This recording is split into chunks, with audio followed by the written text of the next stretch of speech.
It's hot today. Did you ever wonder how electric fans produce cool air? And have you ever stopped to ask why electricity turns into physical waves? The answer lies in electromagnetic induction. Electromagnetic induction is the production of electromotive force or the voltage across an electrical conductor in changing magnetic field.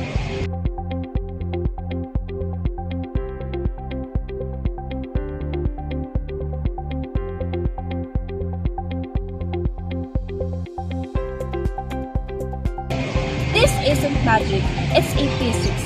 In 1831, Michael Faraday showed that magnetism could create electricity. Shortly after, Heinrich Lenz discovered that the induced current always creates a magnetic field that opposes the change that causes it. This tug-of-war what makes motor passive. Now, we will proceed to discuss what's behind the electric fan. The fan's motor converts electrical energy from your wall outlet into mechanical energy or spinning blades. The stator or the coils, fixed copper wire coils that receive alternating current. The rotor or conductor, the central parts, spins, often shaped like a spiral cage.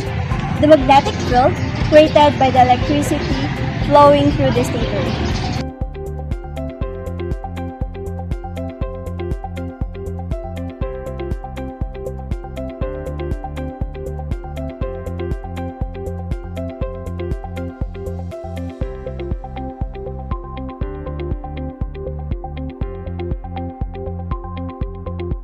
How induction happens?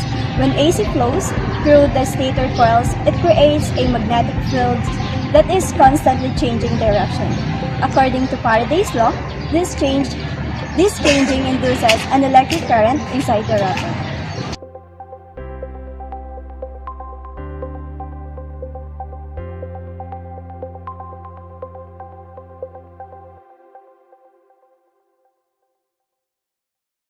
Here's the cool part. Lenz's law says the rotor's new current creates its own magnetic field to oppose the stator's field.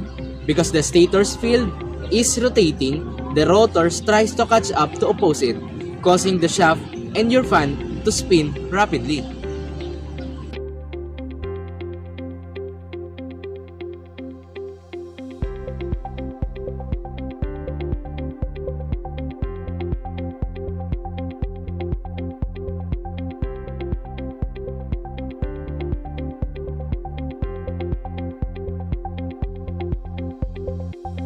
In modern technology, induction motors are the important in the modern world. You'll find them in washing machine, refrigerator, and cars.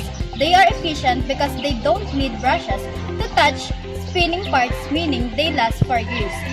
Another example is the transformer. So how transformer works? A transformer uses alternating current and a primary coil to create a constantly changing magnetic field that travels through an iron core to a secondary coil. This moving magnetic field pushes electrons in the secondary coil to create a new electric current, a process known as electromagnetic induction. According to Lenz's law, this new current always flows in a direction that creates its own magnetic field to fight back against the change that created it. Ay, lobot na ako. Makapag-charge ka.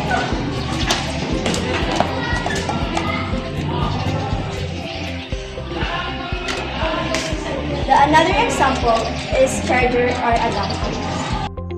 A wireless charger works by sending alternating current to a coil in the charging pad to create an invisible changing magnetic field.